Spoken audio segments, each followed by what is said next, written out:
Assalamualaikum. Yang kami hormati Ketua PCI NU Amerika Serikat dan Kanada, Gus Anas, beserta jajaran pengurus PCI NU Amerika dan Kanada. Yang kami hormati pula para senior, para tamu undangan, dan para peserta online summer course yang diadakan oleh PCI NU AS dan Kanada. Alhamdulillah pada sore hari ini atau malam hari ini atau pagi waktu setempat kita bisa berkumpul di majelis yang penuh berkah, penuh ilmu dan apalagi tamu atau narasumber pada kali ini adalah sosok yang sudah tidak asing lagi. Kalau dalam istilah Arab, ghaniyun 'ani ta'rif, sudah tidak perlu diperkenalkan, sudah kenal semua. Beliau yang mulia Profesor Dr. Nadir Syah Hussein. Alhamdulillah pada kesempatan kali ini kita akan belajar bersama, akan istifadah, mengambil banyak ilmu, mengambil banyak pengalaman dari beliau dalam aktivitas beliau sebagai seorang guru besar di salah satu kampus di Australia dan juga pendakwah. Teman-teman yang mengikuti medsos beliau tentunya sering membaca tulisan-tulisan beliau baik di Facebook ataupun di IG ataupun eh, di berbagai artikel dan karya-karya beliau. Dan tema yang akan kita angkat pada pertemuan kali ini adalah eh, Islam ya. Islam ditinjau dari berbagai aspek dan beliau memiliki kepakaran khususnya di dalam bidang hukum Islam dan tentunya karena beliau mengajar di salah satu kampus ternama di Australia, tentunya punya banyak pengalaman tambahan atau pengalaman yang mungkin berbeda dengan kampus-kampus di dalam negeri karena yang dihadapi adalah mahasiswa dari berbagai negara dan tentunya banyak penelitian-penelitian beliau yang berkaitan dengan hukum Islam dan juga Islam secara lebih universal. Sebagaimana kita ketahui bahwa Islam selalu hadir dalam dinamika kehidupan umat manusia sejak Rasulullah Shallallahu Alaihi Wasallam menyampaikan dakwahnya kepada umat manusia mulai dari Makkah dan Madinah kemudian diteruskan oleh para sahabat dan kemudian tabiin tabiut tabiin dan sampai kepada para ulama dan sampai kepada kita dan alhamdulillah pada kesempatan kali ini kita menjadi bagian dari estafet atau momentum saat ini kita menjadi bagian daripada estafet perjuangan para ulama dan peran PCI NU dunia sangatlah bisa memberikan warna dan kontribusi bagi tidak hanya bagi umat Nahdien saja tetapi juga rahmatan lil alamin. Islam selalu hadir dalam berbagai persoalan manusia, baik politik ataupun sosial, ekonomi dan sebagainya. Apalagi dalam kondisi sekarang yang dunia sedang tidak menentu, eh, meskipun kalau sisi politik, geopolitik internasional kemarin baru saja kita ikuti bersama beberapa waktu lalu perperangan antara Israel dengan Iran dan bagaimana kondisi saudara-saudara kita di Palestina yang masih terus berjuang memperjuangkan kemerdekaan kita. Nah, nanti kita akan mungkin banyak menyimak juga dari Gus Nadir bagaimanakah idealnya peran Muslim dunia ini di dalam percaturan geopolitik dunia ini dan bagaimanakah peran kita secara individu ataupun secara organisasi ataupun peran umat Islam dunia ini di dalam memperjuangkan kemanusiaan. Sebagai pembuka, pengantar mungkin itu tidak kami sebagai moderator tidak akan berpanjang lebar. Tentunya kita akan sudah tidak sabar menunggu paparan atau presentasi yang akan disampaikan oleh guru kita, senior kita, Profesor Kiai Haji Nadir Syah Hussein. Kepada beliau, waktu dan tempat kami persilahkan. Baik, Assalamualaikum warahmatullahi wabarakatuh. Waalaikumsalam. Waalaikumsalam warahmatullahi wabarakatuh. Bismillahirrahmanirrahim. Wa bihi nasta'in ala umuri dunya waddin. Salatu wassalamu ala Rasulillah wa ala alihi wa sahbihi ajmain amma ba'd. Yang saya hormati Rois Suriah, PCI NU Amerika Kanada, Ketua Tanfiziahnya dan seluruh pengurus PCI NU Australia Kanada, juga kawan-kawan dari PCI di berbagai penjuru dunia dan juga teman-teman semuanya, para alim ulama, para habaib, para kiai, para gus, para bu nyai, para ning. Terima kasih atas kesempatan yang diberikan kepada saya. Saya dulu sempat aktif di PCI Gus Faiz, di moderator ya. Tapi sekarang saya udah nggak aktif lagi. Saya cuma warga NU biasa. Jadi terima kasih masih diundang di acara ini. Biasanya saya tolak kalau kalau institusi NU yang mengundang. Karena saya cuma warga biasa, cuma di kultural. Tapi karena ini teman-teman dari Amerika Kanada, saya kira perlu disupport. Apalagi tema kursusnya ini kan Islam ditinjau dari berbagai aspeknya. Ini saya sebagai alumni Ciputat, ini menjadi teringat kembali dengan judul ini karena ini judul bukunya dari GBHN, Guru Besar Harun Nasution. Jadi dulu semua mahasiswa Ciputat di angkatan saya itu dan angkatan-angkatan sebelumnya, itu buku wajib yang dipakai itu adalah bukunya Profesor Dr. Harun Nasution. Kita sebutnya GBHN dulu, Guru Besar Harun Nasution. Islam ditinjau dari berbagai aspeknya.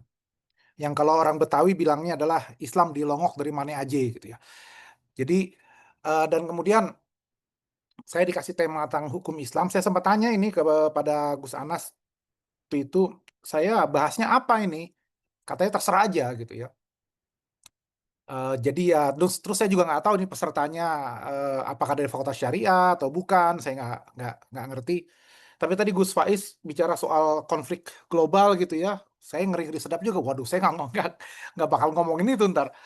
Jadi seperti kita tahu kalau kita bicara hukum Islam itu ada paling tidak dua aspek besar ya. Ada aspek metodologi, usul fikih gitu ya. Ada aspek fikihnya gitu ya. Nah, yang saya mau bahas itu dari aspek usul fikih dan tarikh tasri gitu ya, sejarah penerapan hukum Islam dengan pendekatan komparasi, yaitu pendekatan dengan apa yang terjadi di dunia barat. Karena kebetulan saya mengajar hukum Islam di Australia sejak lama. Saya mengajar 8 tahun di University of Wollongong. Selain mengajar hukum konstitusi Australia, saya mengajar hukum Islam. Setelah itu saya pindah ke Monash University 9 tahun, saya juga mengajar mata kuliah yang sama. Dan sekarang saya di Melbourne Law School sedang mengajukan proposal untuk mata kuliah baru, mata kuliah hukum Islam di Melbourne Law School. Jadi kalau di approve mulai tahun depan, saya akan mengajar mata kuliah hukum Islam di Melbourne Law School, di samping ya mengajar mata kuliah hukum Australia. Nah, pertanyaan utama kalau ketika kita membahas tentang hukum Islam yang saya mau ajukan malam ini adalah bagaimana sih kita memecahkan persoalan-persoalan yang baru, kasus-kasus baru, sepeninggal Rasulullah SAW. Sewaktu Rasul masih hidup, jelas setiap ada persoalan Rasulullah yang akan memberikan jawaban. Begitu Rasul wafat, maka timbul pertanyaan bagaimana kita mencari jawaban. Nah, para ulama kemudian menyusun berbagai kaidah melalui proses sangat panjang sekitar 300 tahun, sehingga terjadilah kemudian standarisasi hukum Islam seperti yang kita kenal dengan berbagai mazhabnya. Nah, tetapi tetap saja persoalan baru selalu muncul. Misalnya dulu itu nggak ada internet, sekarang ada internet, nggak ada bunga bank, sekarang ada bunga bank, ada asuransi, dan seterusnya. Kalau kita cari di Quran nggak bakal ketemu bunga bank, nggak akan ketemu asuransi, nggak akan ketemu AI, ChatGPT, dan seterusnya. Gitu. Gimana kita memecahkan persoalan itu? Nah, saya ingin melakukan komparasi dengan bercerita apa yang terjadi di hukum Barat. Karena ternyata mereka juga punya problem yang sama, yaitu bagaimana memberikan jawaban terhadap persoalan-persoalan yang baru muncul. Jadi semua ahli hukum, dari hukum apapun, dari sistem hukum manapun, dia akan menghadapi pertanyaan yang sama. Nah, pada tahun 1859, ada kasus yang sangat terkenal di Inggris, namanya kasusnya Clark and Malpass. Jadi, ada orang tua yang sudah sangat sepuh, dia didekati oleh calon pembeli tanah dan juga oleh pihak bank untuk menjual tanahnya. Padahal dia sudah sangat sepuh. Dia tidak didampingi oleh pengacara, tidak didampingi oleh keluarganya, yang di mata hukum modern sekarang disebut dia tidak cakap di mata hukum, ya, karena dia sudah sangat sepuh dan menjelang meninggal. Tapi justru karena fakta itu, maka calon pembeli itu terus mendesak dengan melakukan berbagai negosiasi, dan akhirnya ya karena letih didesak terus, orang tua ini tanda tangan lah dia. Berapa hari kemudian dia meninggal. Nah, ketika tanahnya kemudian mau diambil oleh pembeli baru, keluarganya kaget dong gitu. Loh, kok sudah berpindah hak kepemilikan ini? Gitu ya. Nah, ketika diperiksa semua dokumen resmi, sah. Kenapa? Karena si orang tua itu sebelum meninggal dia tanda tangan. Maka pertanyaannya bagaimana membatalkan keputusan ini? Masuklah ke pengadilan di Inggris. Nah, pengadilan di Inggris mengalami dilema, mengalami kesulitan di sini. Kenapa? Karena di satu sisi, begitu dilihat dari dokumen kontraknya semua, itu sah semua. Semuanya valid, ya. Tapi di sisi lain, ada ketidakadilan yang dituntut oleh pihak keluarga. Bahwa terjadi, apa ya, kong kali kong gitu ya, antara pihak bank dan pihak calon pembeli tadi itu, ngakali agar orang tua yang sepuh ini segera menjual, tentu dengan harga yang murah, dan si orang tua ini tidak punya kesempatan untuk mendapatkan legal advice, saran-saran hukum dari pihak pengacara. Jadi posisinya tidak imbang, gitu ya. Nah, tapi pakai hukum apa nih gitu mau memecahkan persoalan ini? Itu yang dilemanya hukum Inggris. Kenapa? Karena kalau melihat dari persyaratan jual beli kontrak sah semua, tapi ada ketidakadilan di sini. Maka kemudian pengadilan Inggris melakukan terobosan, ini yang kita sebut ijtihad gitu ya, melakukan terobosan, yaitu kontrak itu dinyatakan batal melalui metode yang dia lakukan namanya equity. Jadi dengan konsep equity, kontrak yang sudah sah itu tadi dinyatakan batal atas nama keadilan. Nah, waktu itu diputuskan itu gempar karena ini dianggap bid'ah. Itu equity itu nggak pernah ada dalam sejarah hukum Inggris sebelumnya, gitu. Kok tiba-tiba memutuskan membatalkan kontrak yang sah, yang semua pihak sudah tanda tangan, sudah terjadi transaksi jual beli, ya, tinggal diambil alih saja, tiba-tiba dibatalkan pakai konsep yang disebut dengan equity. Nah, konsep equity ini ternyata ribuan tahun sebelum pengadilan Inggris memberikan keputusan, Imam Abu Hanifah di Kufah, ya, di Baghdad, di Irak sana, itu sudah punya metodologi penerapan hukum Islam yang disebut sebagai istihsan. Ya. Nah, nanti kalau teman-teman baca perbandingan antara istihsan dengan equity, ya, ternyata mirip. Ya. Nah, ini yang kemudian kalau kita lakukan studi perbandingan, bahwa ternyata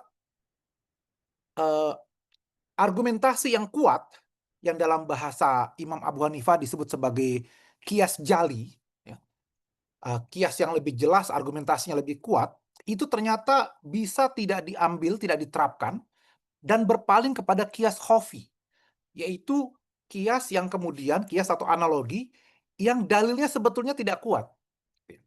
Jadi ketika kemudian ada ketidakadilan di sana, ada kemaslahatan yang tidak bisa diterapkan, maka Imam Abu Hanifah meninggalkan dalil yang lebih kuat, berpaling kepada dalil yang lebih lemah, tetapi lebih maslahat. Nah, itu yang dicoba diterapkan oleh pengadilan Inggris saat itu. Nah, itu kasus pertama. Kasus kedua yang juga sangat terkenal, yaitu ada namanya seorang perempuan ini tahun 1932. Kalau tadi 1859. Tahun 1932, pengadilan Inggris juga mengalami dilema, yaitu ada kasus yang sangat unik. Jadi ada seorang perempuan namanya Donoghue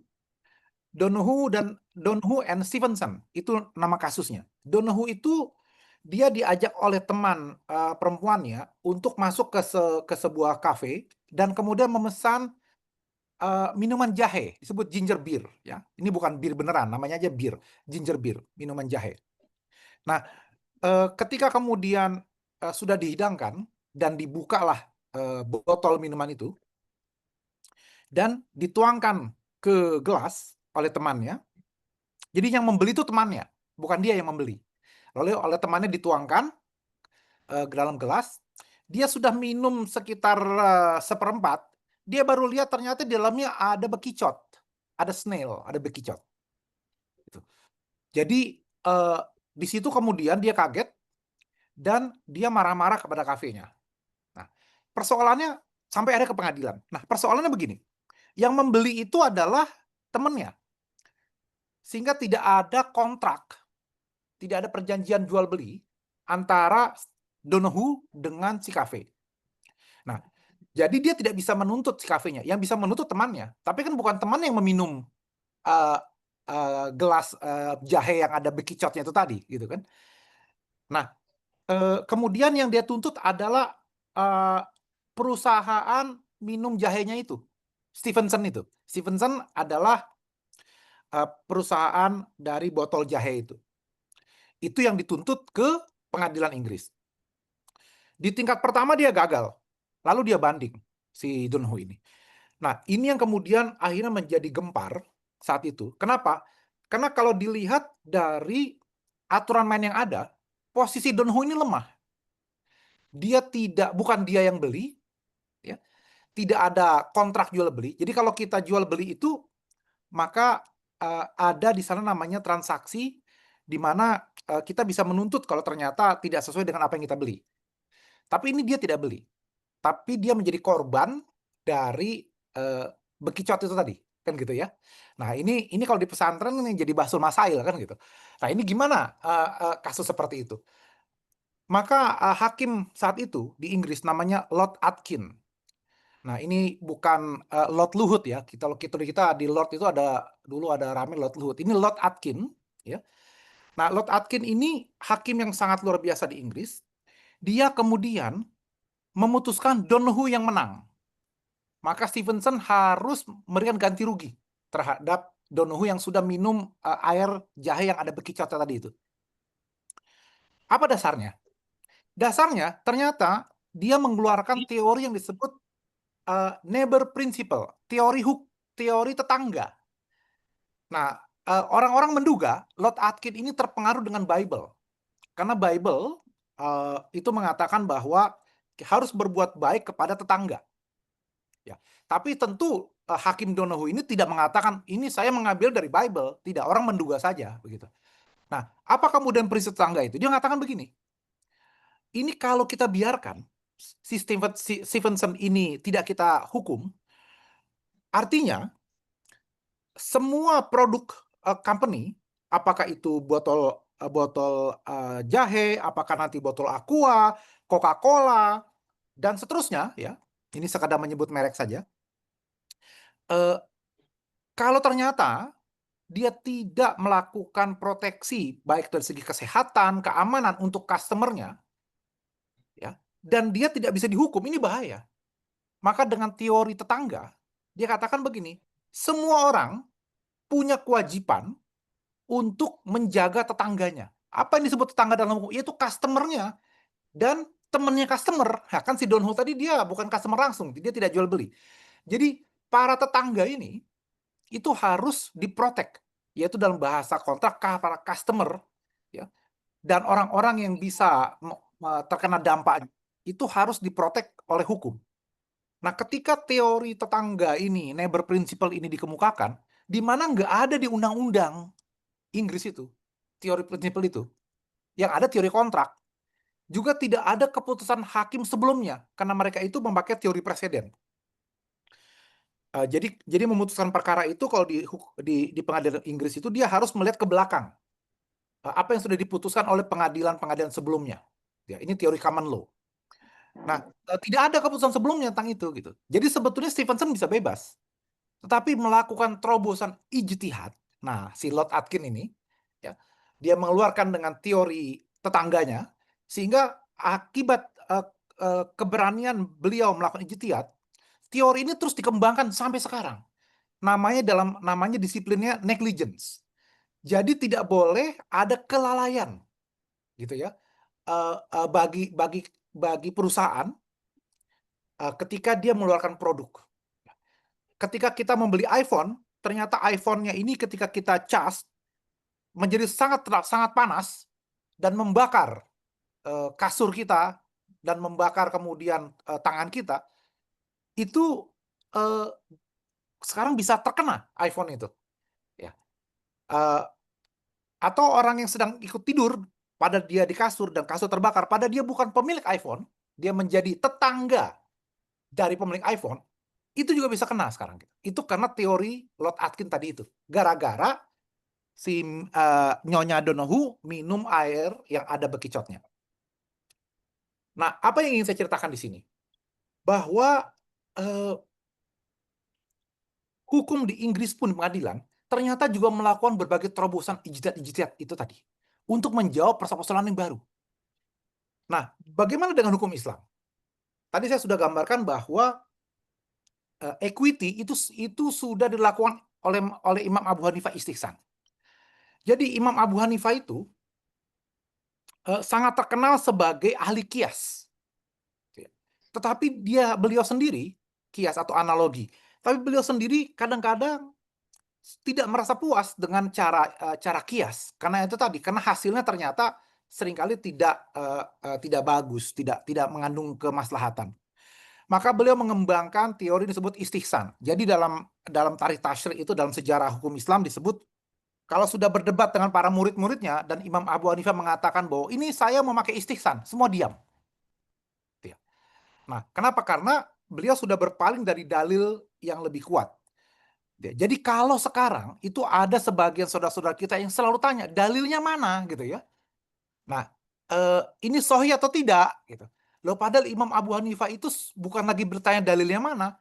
Dalil yang kuat itu saja dialihkan kepada dalil yang tidak kuat. Selama itu kemudian hasilnya adalah sesuai dengan keadilan dan kemaslahatan. Nah, tetapi ketika Imam Syafi'i ini murid, ini cucu guru gitu ya, karena beliau nggak berguru langsung kepada Ibu Abu Hanifah, kepada Muhammad Syaibani, muridnya Imam Abu Hanifah. Terkenal ungkapan Imam Syafi'i, manis tahsan fakot syaro'a, ya. Barang siapa yang melakukan istihsan, dia membuat hukum syara, gitu ya. Karena itu Imam Syafi'i menolak istihsan. Tetapi bagaimana kemudian menerapkan hukum-hukum yang tidak bisa ada kiasnya? Kenapa? Karena kias itu mengandalkan adanya cantolan. Itu kalau kita bicara usul fikih, kias itu ada rukunnya, ada aslunnya. Selain ada furu, ada asolnya. Ya, kalau furu itu kasus-kasus baru, asal itu pokoknya. Jadi khamar itu haram gitu ya. Kenapa? Karena ilatnya memabukkan. Terus kalau minum vodka juga memabukkan. Nah, vodka itu furu. Tapi keharaman khamar itu dalam Al-Quran. Jadi harus ada cantolan ke belakangnya. Nah, ini juga sama dengan teori presiden tadi itu. Pengadilan Inggris kalau memutuskan sesuatu, itu biasanya dia lihat ke belakang. Nah, kenapa kemudian tadi ada dilema di kasus Donohue dan kasus Clark Malapas tadi, Malapas yang saya ceritakan, karena belum ada keputusannya yang lama gitu, sehingga harus melakukan keputusan baru. Nah, sekarang pertanyaannya adalah, kalau kemudian Imam Syafi'i menemui tradisi-tradisi baru yang beliau belum jumpai, dan beliau nggak bisa pakai kias karena nggak ada cantolannya, beliau pakai apa? Maka Imam Syafi'i mengatakan pakai teori adat, teori uruf, al-ada muhakamah. Jadi tradisi-tradisi yang kemudian tidak ada dalam Al-Quran dan Sunnah, ya, tetapi kemudian tidak bertentangan dengan Quran dan Sunnah, itu bisa diterima oleh Imam Syafi'i. Tidak berlaku kias. Kenapa? Karena tidak ada cantolannya dulu, tidak ada di Qurannya. Gimana mau melakukan kias? Asalnya nggak ada. Maka beliau menerima uruf adat. Sebelum beliau, guru beliau Imam Malik itu menggunakan amal ahli Madinah. Jadi tradisi Madinah dengan asumsi begini, karena Rasulullah SAW itu tinggal di Madinah, maka semua tradisi Madinah itu merupakan hal-hal yang sudah disetujui oleh Nabi. Karena kalau Nabi nggak setuju, pasti sudah diubah, sudah disuruh ganti. Asumsinya bahwa amal ahli Madinah setelah seratusan tahun, 200-an tahun pada masa Imam Malik itu, ini masih sama dengan yang dilakukan pada masa Nabi. Jadi pakai tradisi amal ahli Madinah. Nah, pertanyaannya adalah ketika kemudian Islam tersebar keluar Madinah, apakah umat Islam yang ada di luar Madinah, yaitu di Kufah, di Baghdad, misalnya, bukan di Hijaz, itu juga harus mengikuti tradisi Madinah? Nah, kan gitu kan? Nah, Imam Syafi'i karena beliau traveling kemana-mana, nggak cuma tinggal di Madinah, beliau juga tinggal di Baghdad dan tinggal di Mesir. Beliau menemukan loh, enggak, ternyata praktek tradisi itu dalam berbagai daerah beda-beda. Ini apa kita mau salahkan semua? Maka keluarlah teori adat itu tadi, Wolf. Nah, Imam Abu Hanifah juga kayak gitu, mikirnya gini, masa saya yang tinggal di Irak harus mengikuti tradisi di Madinah? Apalagi, apa jaminannya bahwa tradisi Madinah di masa Nabi itu tidak pernah bergeser? Namanya tradisi itu selalu berkembang. Setelah 100 tahun, apa tradisinya masih sama? Atau sudah ada asimilasi dengan budaya lain? Misalnya. Nah, contoh misalnya, kalau kita mau bayar zakat itu pakai ukurannya satu sok. Sok itu apa? Tangan orang Arab kan gitu. Jadi mau bayar zakat, gandum, kurma gitu ya, tinggal diserok pakai tangan orang Arab, terus dikasih lah ini ukurannya, satu sok itu. Begitu Islam tersebar ke Baghdad, ke tempat Imam Abu Hanifah, beliau nanya, jadi kita mau bayar zakat ini mesti nyari tangan orang Arab? Gitu. Padahal tradisi Persia itu sudah pakai timbangan. Dan zaman dulu itu jarak antara Madinah dengan Baghdad itu jauh, naik onta, bukan naik Toyota ini gitu ya. Jadi setiap mau bayar zakat, apa kami harus ngasih pengumuman di pasar? Siapa yang ada orang Arab dari Madinah ke sini gitu? Coba kami pinjam dulu tangannya buat menghitung bayar zakat. Kan repot. Kata Imam Abu Hanifah, bisa nggak sih kita kemudian mengkonversi kira-kira satu sok itu kalau ditimbang menurut ukuran tradisinya Baghdad, itu berapa kilo sih sebetulnya? Nah, sampai sekarang aja masih ribut kan? Zakat fitrah itu 2,5 kilo, apa lebih gitu ya.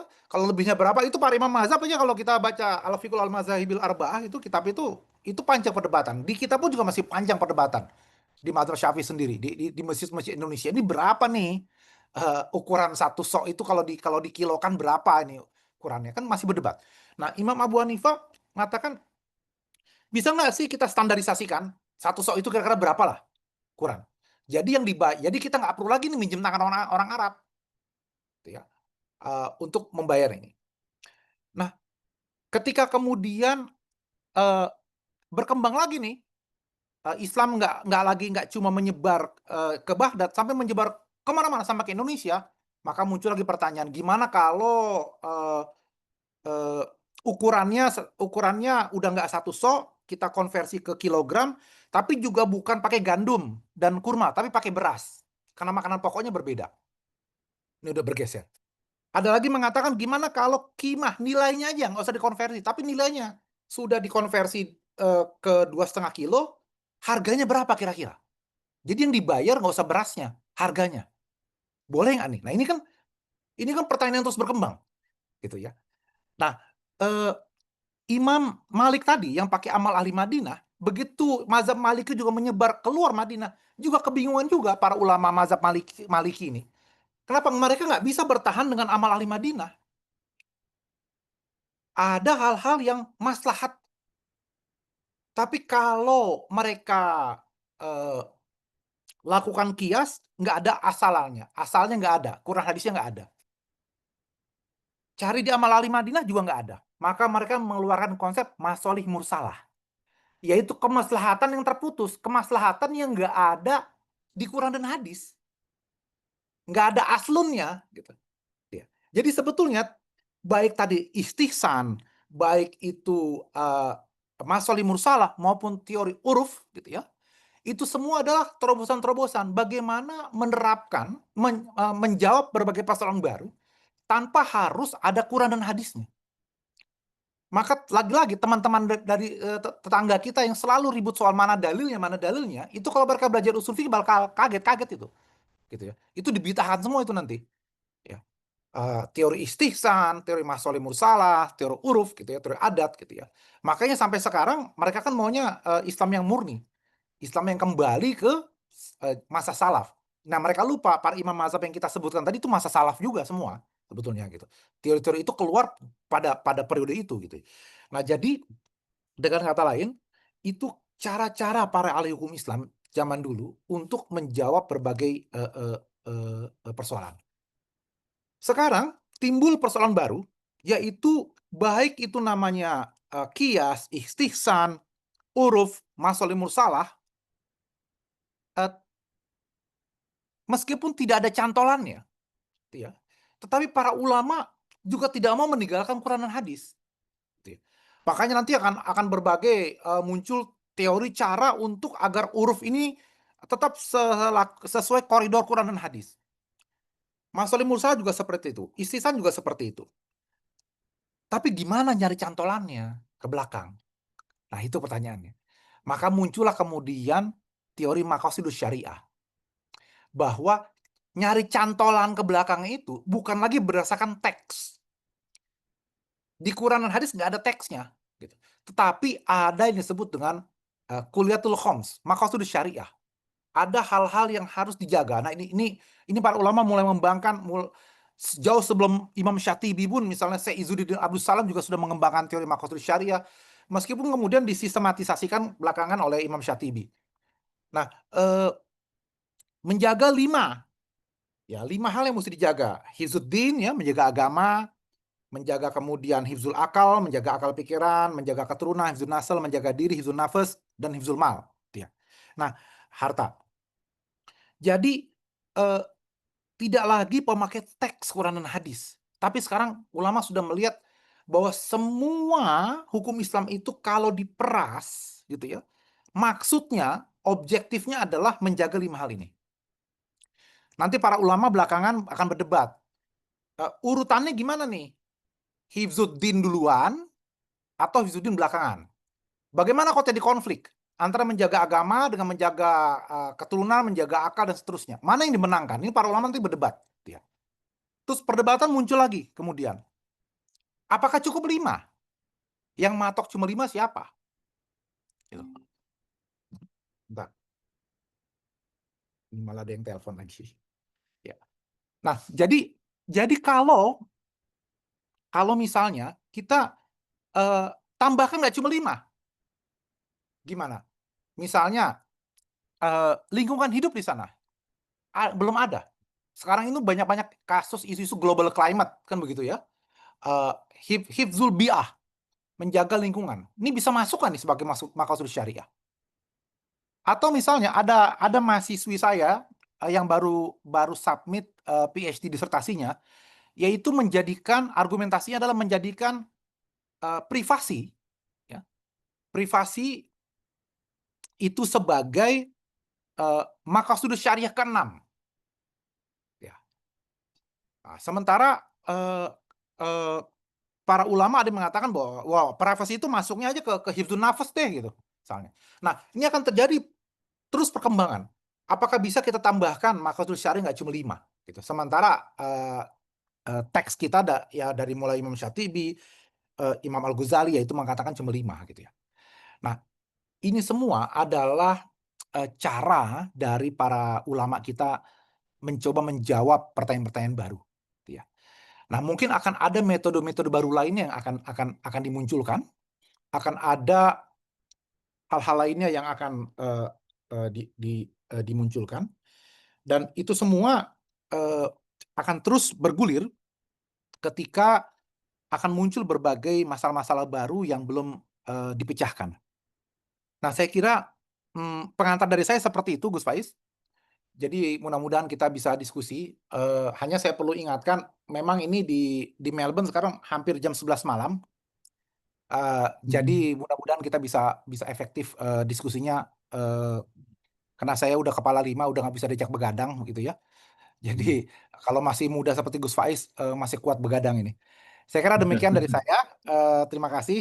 Kita akan lanjutkan dengan diskusi kita insya Allah. Kasih. Ya.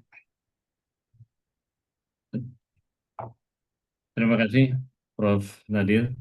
Alhamdulillah, kita baru saja mendengarkan bersama, menyimak bersama penjelasan dari Prof. Nadir yang sangat luas. Beliau bisa meringkas materi yang sangat banyak sebenarnya. Beliau bagaimana membandingkan berbagai kasus yang ada di Inggris dengan perkembangan hukum eh, Islam. Beliau memaparkan dari bagaimana teori tentang istihsan yang apa namanya eh, dijadikan atau ada kemiripan dengan yang terjadi di kasus di pengadilan Inggris, dan itu ternyata sudah jauh hari sudah apa namanya dipraktekkan oleh Imam Abu Hanifah dengan teori istihsannya, dan berbagai persoalan yang memang tidak apa namanya terus berkembang, ya, persoalan yang terus berkembang yang mana harus dijawab oleh Islam, tentunya tidak hanya dengan Al-Quran dan hadis saja, tapi di situ para ulama sejak zaman dahulu sudah memakai atau menggunakan metode kias, menggunakan metode istihsan, masolih, mursalah, dan tadi di paparan akhir beliau menyinggung tentang bagaimana berbagai persoalan itu bisa diselesaikan juga dengan pendekatan maqasidus syariah dengan kuliatul khams itu tadi, hifdzuddin, hifdzul akal, hifdzul nafs, hifdzul mal. Dan sebelum dilanjutkan pada tanya jawab, eh, mohon izin ada sambutan dari perwakilan Suriah PCI NU Amerika Serikat dan Kanada yang akan disampaikan oleh Bapak Kiai Haji Sigit. Kepada beliau kami persilahkan. Assalamualaikum warahmatullahi wabarakatuh. Waalaikumsalam. Waalaikumsalam warahmatullahi wabarakatuh. Bismillahirrahmanirrahim. Alhamdulillahi rabbil alamin. Wassalatu wassalamu ala asrofil anbiya'i wal mursalin. Sayyidina Muhammadin wa ala alihi wassobihi ajmain. Amma ba'du. Yang terhormat Kang Zainal Abidin, Rois Suriah, Pengurus Cabang Istimewa NU Amerika dan Kanada. Kang Anas Roli Mukhlisin, Ketua Tanfidiyah PCI NU AS Kanada, serta para pengurus PCI NU AS Kanada yang tidak bisa saya sebut satu persatu. Yang saya hormati perwakilan dari PCI NU Turki, Brunei, Tiongkok, Belanda, Pakistan, Jerman, Maroko, dan Australia yang hadir pada pagi hari ini. Tidak lupa juga yang kami hormati kepada para narasumber yang hari ini dibawakan oleh Profesor Dr. Nadir Shah Hussein dari University of Melbourne, dan juga moderator hari ini Gus Faiz Husaini dari Universitas Al-Azhar. Yang terhormat juga seluruh peserta summer course, para nadiyin, serta zumiyin dan zumiyat dimanapun berada.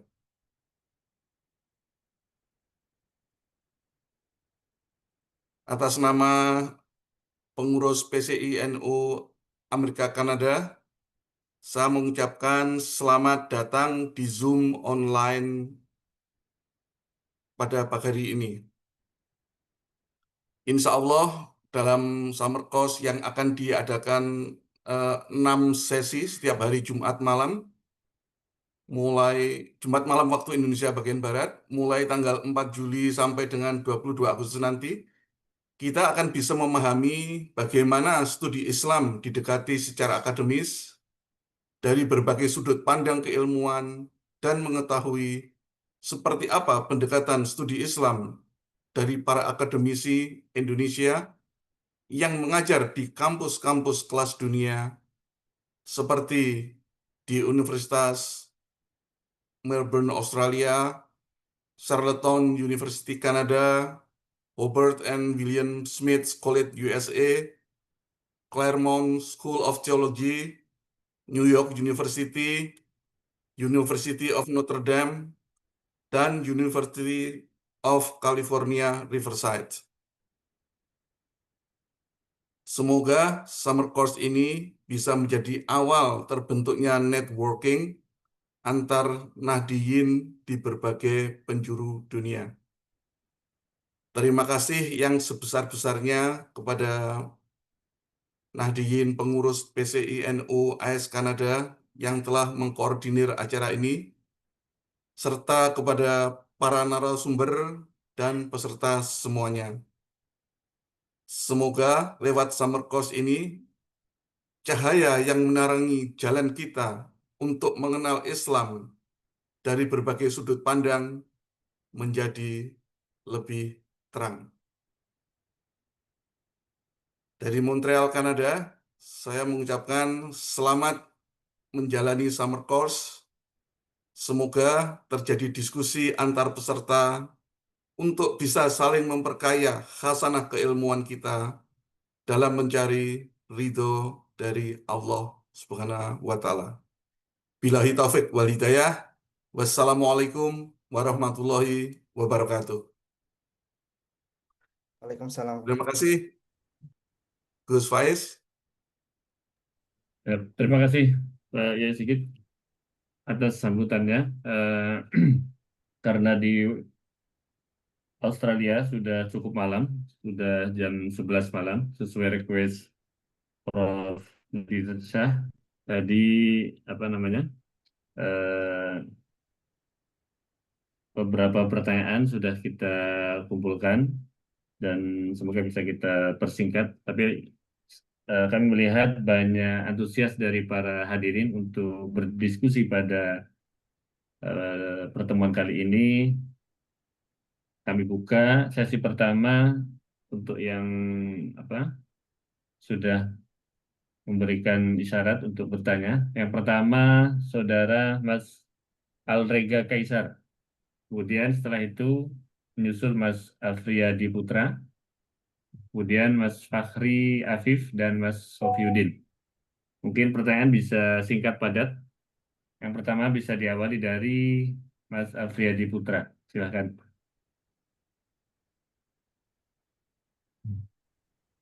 Terima kasih. Assalamualaikum warahmatullahi wabarakatuh. Yang saya hormati Prof. Nadir sebagai narasumber, kemudian saudara moderator, kemudian para peserta summer course yang hadir pada malam hari ini. Saya Afriyadi Putra, mahasiswa doktoral UIN Sunan Kalijaga, Yogyakarta. Sebetulnya ini berawal dari ya kegelisahan saya melihat kondisi saat ini, dan ini bersambung sekali ya dengan apa yang disampaikan oleh Nadir Sahusen. Dan mohon maaf juga mungkin nanti kalau tidak berkaitan dengan hukum Islam, Prof. Tetapi ada ya di situ hukumnya. Persoalannya begini, bagaimana dengan ketika persoalan yang sedang terjadi dengan adanya isu pemakzulan wakil presiden. Nah, ini mungkin tidak berkaitan langsung dengan hukum Islam. Apa boleh ditanyakan atau gimana? Atau nanti mungkin minta tanggapannya saja atau gimana? Saya juga agak ragu tadi menyampaikannya. Boleh. Gimana nih Pak moderator nih? Boleh. Siapa tahu nanti berhubungan dengan salah satu Qilatul Khams. Ya, begini. Lanjut. Iya, kalau saya sangat tertarik sekali dengan pemaparan dari awal tadi, Gus Nadir. Nah, kondisi bangsa saat ini adalah bagaimana memang tidak ada ya hukum sebelumnya bahwa seorang pimpinan tinggi negara itu dimakzulkan atau impeachment atau apalah istilahnya ya wakil dalam maksud saya wakil presiden ya bukan presidennya karena sudah ada mungkin dulu presiden yang mohon maaf diturunkan gitu. Nah, ini saya kira berkorelasi dengan apa yang disampaikan oleh Prof. Nadir tadi. Ya, ketika seorang pimpinan negara itu dianggap tidak memiliki kemampuan yang nanti bisa jadi jika ini terus berlangsung dan presiden itu berhalangan misalkan ataupun diwakilkan atau macam-macam, ini bisa dimanfaatkan oleh orang-orang yang tidak bertanggung jawab. Nah, sementara ada hal lain yang ingin kita jaga gitu. Nah ini mungkin minta tanggapannya saja. Saya mohon maaf ini hanya sebatas diskusi dan kegelisahan saya pribadi sebagai warga negara Indonesia dan mengikuti perkembangan ini. Mungkin itu saja dari saya. Terima kasih.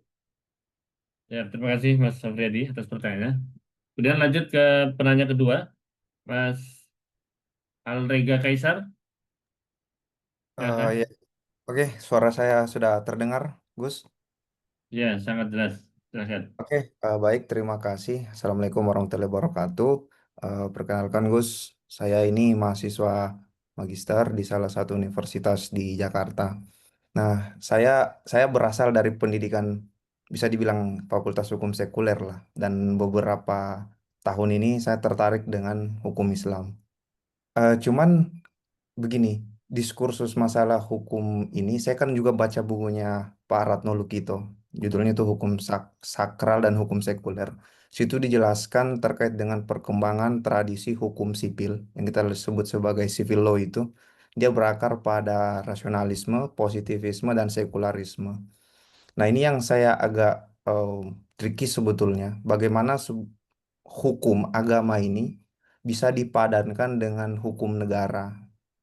Karena kalau misal kita lihat di diskursus teori hukum kontemporer, kayak seperti misalnya John Finnis, itu dia sangat Katolik banget orangnya, dan memang mengambil dalil-dalil Katolik beserta basis filsafat Aristotelian. Itu yang pertama. Pertanyaan saya yang kedua itu, ini terkait dengan persoalan antara basis legislasi di ya pembentukan hukum di hukum Islam dan pembentukan hukum di hukum negara. Pembentukan hukum di negara kan ya jelas ada legislator, sementara di hukum agama khususnya Islam misalnya kita ada eh, ulama ataupun berbagai macam istilahnya lah ulama lah.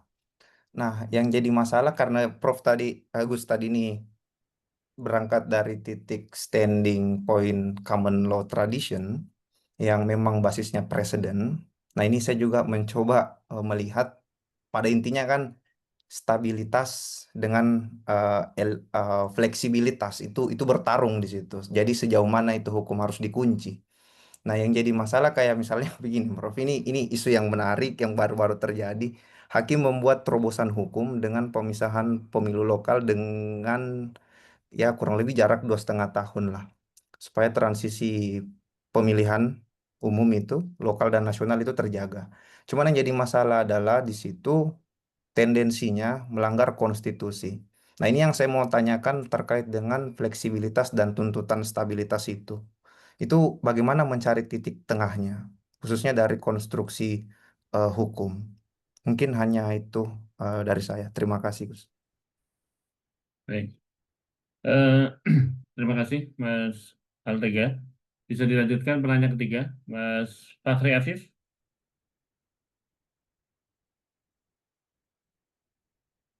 Silakan. Suara saya kedengaran, Gus? Ya, jelas. Silakan. Baik, terima kasih Gus Faiz. Selamat malam yang saya hormati dan terima kasih kepada Gus Nadir yang sudah menyampaikan materinya dengan sangat baik. Saya ada dua pertanyaan terkaitan dari hasil pemahaman saya terhadap materi dari Gus Nadir tadi. Pertama, sekaitan dengan makosid syariah. Jadi, salah satu perdebatan yang menyita perhatian para sarjana dan ahli hukum Islam itu adalah bahwa apakah makosid ini didefinisikan di dalam teks atau dideterminasi oleh manusia. Saya ingin bertanya ke Gus Nadir, sekaitan dengan sebenarnya neraca, indikator atau ukuran yang menjadikan dia disebut sebagai maqasid itu, apakah intensinya Tuhan yang dikemukakan di dalam teks, dalam hal ini biasanya disebut sebagai al-illah al-mansusah, atau sebenarnya pertimbangan-pertimbangan rasional manusia sehingga ya ada peluang untuk meminggirkan teks yang penting mengakomodir maslahat manusia. Pertanyaan kedua sekaitan dengan filsafat hukum Islam sebenarnya mengenai hubungan antara hukum dengan moralitas. Tadi disinggung oleh Gus Nadir bahwa ada prinsip equity dalam menentukan putusan peradilan di Inggris. Nah, salah satu sejauh observasi saya, salah satu kecenderungan terutama teman-teman kita yang begitu keras dalam menerapkan dalil adalah menjamurnya paham legal positivisme ya, atau ya bahwa hukum itu haruslah tertulis. Bagaimana Gus Nadir melihat fenomena tersebut? Apakah memang ada upaya untuk memisahkan hukum dari apa yang disebut oleh Dworkin itu sebagai prinsipal dalam hukum Islam itu sendiri, dan kalau memang ada usaha untuk memisahkan hukum, mengejar kepastian hukum dan meminggirkan moralitas, itu faktor penyebabnya apa saja? Sekian dari saya, terima kasih. Baik, sudah ada 3 pertanyaan yang masuk. Mungkin izin Prof. Nadir bisa secara bertahap mungkin dijawab terlebih dahulu. Nanti kita buka sesi kedua dengan digabung beberapa pertanyaan yang sudah masuk di pesan. Ya. Baik, nanti kalau saya lupa pertanyaannya tolong diingetin ya. Yang pertama Baik. tadi soal memakzulkan wakil presiden Gibran ya. Ini pertanyaannya ngeri-ngeri sedap ini. Ini apalagi direkam ini kan. Ya. Jadi yang ingin saya sampaikan begini. Dalam hukum Islam itu masuk kepada kategori fikih siyasah. Ya. Nah, fikih siyasah itu adalah wilayah atau pembidangan fikih yang paling lentur dan paling fleksibel. Fikih siyasah itu. Problemnya adalah teori-teori fikih siyasah di kitab-kitab kuning itu ditulis di masa khilafah masih ada. Ya misalnya Akamus Sultaniyahnya Imam Mawardi gitu. Itu ketika mencoba melakukan standarisasi terhadap praktek sistem khilafah di zaman dulu, yang belum ada kitabnya saat itu, kemudian dibuat textbooknya oleh Imam Mawardi. Itu kan ketika di masa Abbasiyah. Ya. Nah, sekarang kita khilafah sudah nggak ada. Nah, ini problemnya. Memang ada beberapa ulama modern seperti Said Rashid Ridho menulis, kemudian juga di Mesir itu ada Abdul Wahab Khalaf, Abdurrahman Taj, ya, yang kemudian termasuk Ali Abdul Razik yang kontroversial itu, yang mencoba menulis mengenai fikih siyasah. Tetapi problemnya adalah kalau ditanya konsep tadi memakzulkan pemimpin dalam konteks fikih siyasah, ini kalau kita lihat di textbook ini memang jadi problem, ya. Karena apalagi kalau kita lihat di kitab-kitab fikih Sunni, ini memang sulit sekali mau memakzulkan pemimpin itu sulit sekali, gitu ya. Apalagi sekarang kasusnya wakil, gitu ya. Karena di zaman dulu itu nggak ada wakil, nggak ada khalifah, nggak ada wakil yang zaman dulu itu, gitu ya. Nah makanya kalau kita lihat sejarah, ini saya sempat menulis buku Islam Yes Khilafah No ya, jilid 1 jilid 2 itu. Kalau itu saya sempat ceritakan bagaimana ada Khalifah Abbasiyah yang karena dia tidak mau turun, disuruh turun, udah di demo dari segala macam nggak mau turun. Akhirnya apa yang terjadi? bagaimana dia dibuat agar tidak memenuhi persyaratan lagi menjadi khalifah, yaitu apa? Sehat panca indera. Maka matanya dicungkil keluar. Begitu matanya jadi cacat, dibilang, nah Anda nggak layak lagi jadi khalifah, karena itu Anda dimundurkan, gitu kan, misalnya, gitu. Eh, jadi persoalan itu, gitu. Itu juga sebabnya ketika dulu Gus Dur menjadi presiden, itu sempat rame, ada sejumlah ulama yang menolak kepresidenan Gus Dur dengan mengatakan bahwa tidak sesuai dengan syarat di kitab-kitab kuning, yaitu harus sehat panca indera, gitu kan. Nah, problemnya adalah persyaratan-persyaratan itu semua itu ada di teks kitab kuning. Sekarang kita hidup di negara kesatuan Republik Indonesia yang juga punya aturan, ada aturan konstitusi ketika impeachment itu apa persyaratan-persyaratannya. Ya. Nah, tentu sebagai warga negara kita harus mengikuti apa yang ada diatur dalam konstitusi. Nah, tapi ketika nanti terjadi perselisihan, misalnya usaha dari purnawirawan TNI itu untuk memakzulkan Gibran, ternyata misalnya didukung oleh kekuatan politik apa gitu, terjadi benturan-benturan, saya membayangkan itu pasti para kiai kita akan ditanya, ini gimana menurut hukum Islam? Nah, kan gitu. Nah, ini kan celakanya kan kita bagian pemadam kebakaran aja ini gitu. Yang membakarnya siapa, yang dapat untungnya juga nanti siapa gitu. Kita ini kebagian mencari jawaban. Gitu. Dan kalau para kiai kita itu nengoknya ke kita fikih-fikih siasah klasik, ya pasti nggak bisa itu.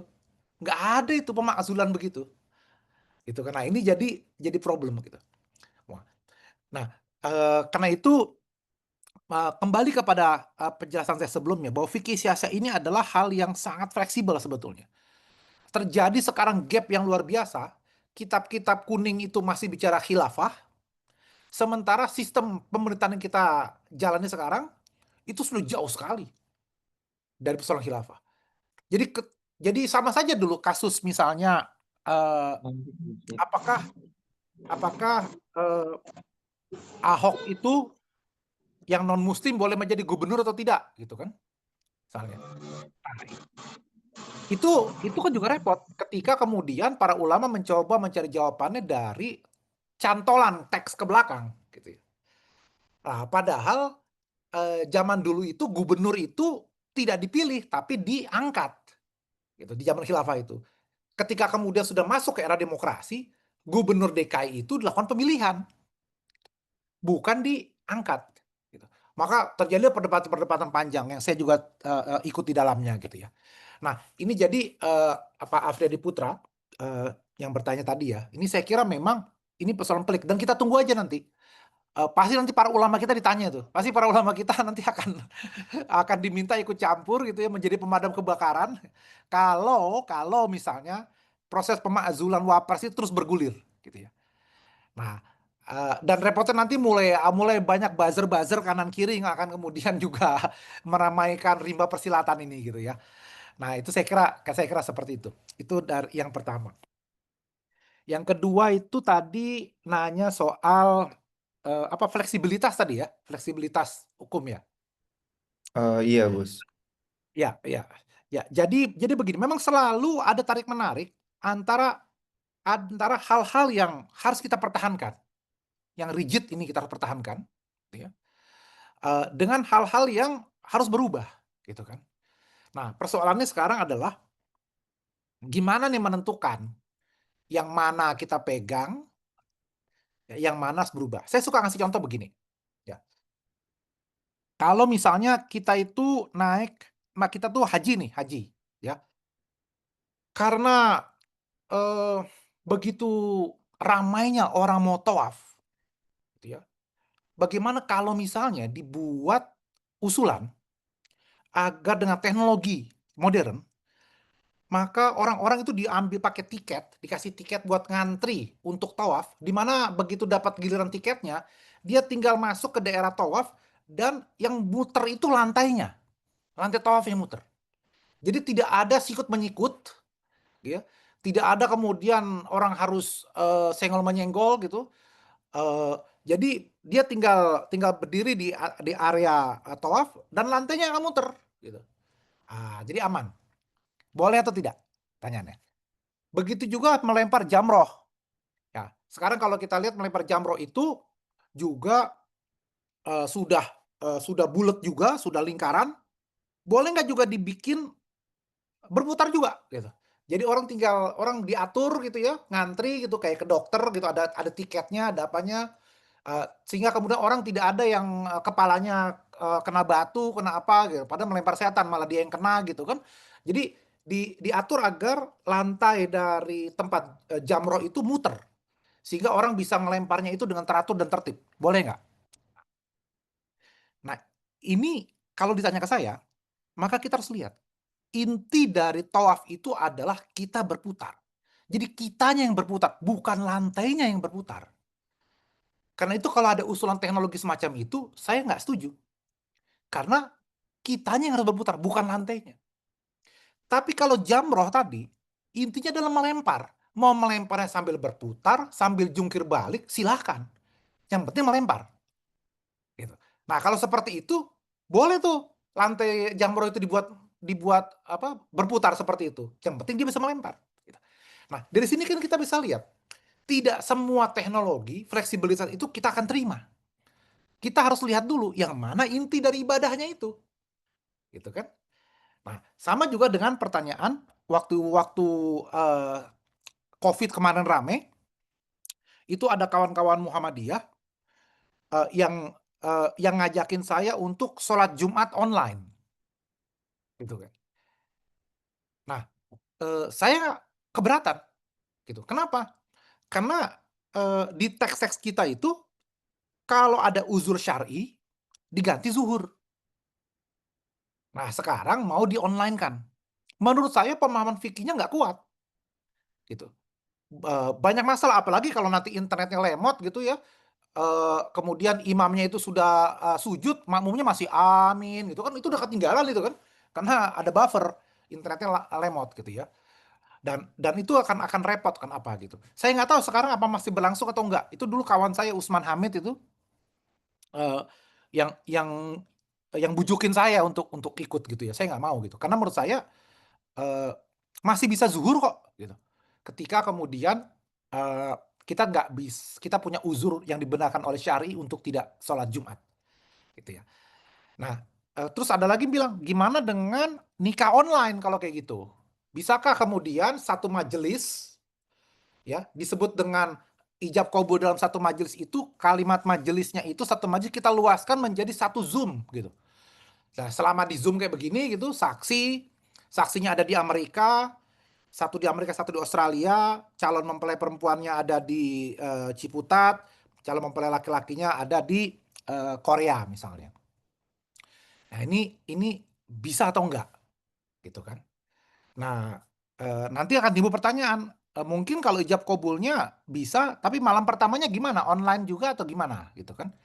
Nah, ini juga akan jadi pertanyaan gitu ya. Misalnya, ya saya nggak tahu sekarang itu orang bisa video seks kok gitu ya. Jangan-jangan malam pertamanya cukup dengan seperti itu gitu. Apakah pecah perawan atau enggak itu lain persoalan. Ya. Nah, ini hal-hal yang kemudian dari contoh-contoh ini gitu ya, menunjukkan bahwa ada hal-hal yang memang bisa kita fleksibel, ada hal-hal yang memang kita tidak bisa fleksibel. Misalnya. Nah, repotnya adalah ada satu kubu yang semua mau difleksibelkan, gitu ya, permisi semua dibolehkan. Ada kubu yang semuanya nggak boleh, gitu kan. Nah, kita tengah-tengah, gitu. Nah, karena itu memang kita butuh ilmu. Kita butuh ilmu untuk melihat yang mana makosid, yang mana wasail. Ya, ya. Kalau contoh kecilnya adalah misalnya soal pakai siwak, gitu kan. Yang sunnah Nabi itu pakai siwaknya, toolnya, alatnya, gitu ya, atau menjaga kebersihan mulutnya. Nah, yang sunnah itu yang mana? Kalau ada yang bilang bahwa yang sunnah itu adalah siwaknya, ya, maka dia menganggap pakai siwak itu sunnah. Ya silakan. Ya. Tapi ada yang menganggap yang sunnah Nabi itu bukan pakai siwaknya, tetapi menjaga kebersihan mulutnya. Entah dia pakai odol, pakai pasta gigi, dia pakai dental floss, dan dia setiap 6 bulan sekali dia ke dentist untuk dibersihkan giginya, itu juga nyunah gitu kan. Sekarang dunia modern ternyata siwak yang pakai kayu itu tadi, ya, pakai kayu kecil itu sekarang sudah dibuat modelnya seperti sikat gigi, gitu. Dibuat bergerigi, gitu ya. Terus juga ada bubuk dari kayu siwaknya yang seperti pasta. Nah, teknologi mencoba menjawab, gitu, dengan mengatakan sudah kalau gitu bukan pemahaman yang kita modernkan, tapi siwaknya yang kita modernkan agar bisa diterima. Nah, ini kan juga perkembangan yang menarik, gitu ya. Nah, sejauh mana kemudian teman-teman bisa menerimanya misalnya seperti ini. Itu pertanyaan yang kedua ya. Yang ketiga tadi, ini pertanyaannya pada bagus-bagus, susah-susah semua ya. Yang ketiga itu tadi yang saya mau coba singgung soal hukum Islam dengan moral ya. Tapi juga ada pertanyaan tadi, oh ya, hukum Islam dengan moral. Nah, ini balik lagi ke kasus Gibran ini, sebetulnya kalau ngambil contoh, ya. Secara hukum sah ini dia, karena keputusan Mahkamah Konstitusi adalah final and binding, ya, final and legally binding. Jadi keputusannya final dan mengikat. Tetapi secara moral diakui oleh Majelis Kehormatan MK bahwa ada cacat secara moral, sehingga dulu ketua MK-nya kemudian digeser, kan begitu. Pamannya itu nggak lagi jadi ketua MK. Nah, tetapi keputusan MK-nya sudah ketok palu, nggak bisa diganggu gugat ini. Nah, kalau dalam bahasa singkatnya, apakah sah sebuah keputusan yang secara legal formal diakui, tadi legal positivistik tadi, tetapi punya cacat moral? Kalau bahasa kitab kuning begini, apakah sah hukumnya orang yang sholat dengan sajadah curian? Ada yang mengatakan, oh sah selama kemudian 13 rukun sholat dipenuhi, wudunya sempurna, sholatnya sah. Perkara dia sholatnya pakai sajadah curian, dia berdosa. Tapi sholatnya sah. Ini yang legal positivis tadi gitu ya. Terus diteruskan, kalau gitu apa hukumnya naik haji dengan uang korupsi? Secara rukun dan fardu haji, dia penuhi semua. Ihramnya, tawafnya tadi ya, dia penuhi semua. Gitu. Tapi uangnya uang hasil korupsi. Misalnya. Nah, ulama lain mengatakan nggak sah. Yang sholat dengan sajadah curian tadi tidak sah. Bagaimana sholatnya itu mau tanha anil fahsya'i wal mungkar gitu. Kalau dia melakukan itu dengan kemungkaran gitu, dengan sajadah curian gitu kan. Begitu juga haji, bagaimana hajinya itu mau mabrur gitu. Kalau dari awal saja dia sudah melakukan kecurangan, melakukan korupsi. Misalnya. Nah, ini kemudian diperumit lagi nih para ulama membahas apa hukumnya membangun masjid, bersedekah membangun masjid dengan uang korupsi. Misalnya. Kan tidak ada uang haram, uang halal. Nggak ada. Karena kan perbuatan hukum itu tergantung perbuatan. Yang ada adalah perbuatan korupsinya yang halal haram. Kan tidak ada anak halal, anak haram. Yang ada adalah anak yang dihasilkan dari perbuatan yang haram, berzina gitu, atau anak yang dilakukan dengan perbuatan halal, menikah, kan begitu. Tapi anaknya kan tidak ada anak haram, anak halal. Uang juga seperti itu, karena itu kan benda. Jadi kalau kita katakan, oh dia tidak sah tuh sedekahnya, kena membangun masjid dengan uang korupsi. Tetapi begitu masjid itu berdiri, gara-gara dia nyumbang itu, banyak orang yang sholat ke sana. Maka pertanyaannya adalah, kalau dia itu sedekahnya tadi tidak sah, tetapi gara-gara masjid itu berdiri, orang jadi sholat, masa dia nggak dapat pahala?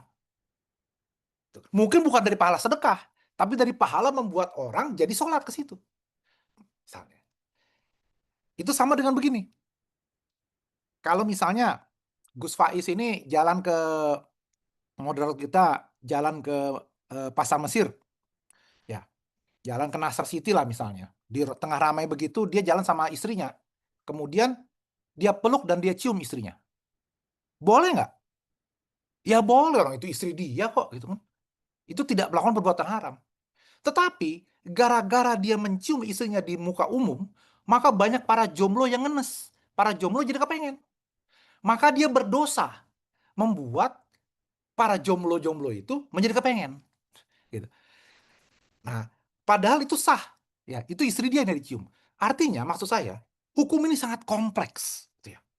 Hukum ini tidak bisa kemudian kita memutuskan hanya dengan satu hal, kemudian akhirnya menjadi selesai persoalan.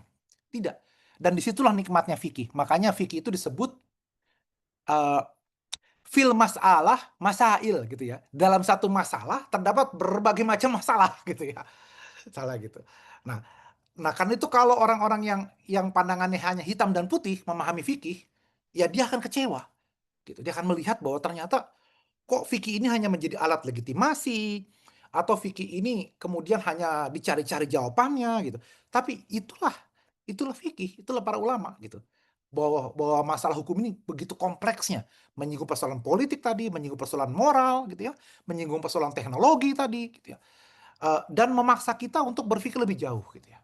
Ya, saya kira itu dari saya, Gus Faiz. Kalau ada yang nggak pas, silakan dikoreksi, Gus Faiz, silakan ditambahin jawabannya. Ini moderator kita nih mahasiswa S3 di Al-Azhar. Ini beliau lebih mumpuni dari saya nih. Kalau saya kan belajar hukum sekuler tadi kan katanya. Terima kasih Prof. Nadir atas berbagai jawaban yang sangat mencerahkan. Kita selingi dengan beberapa pertanyaan yang ada di kolom chat sebelum nanti dilanjutkan dengan para penanya secara langsung. Ini ada beberapa pertanyaan, Prof. Nadir. Akan saya bacakan di antaranya.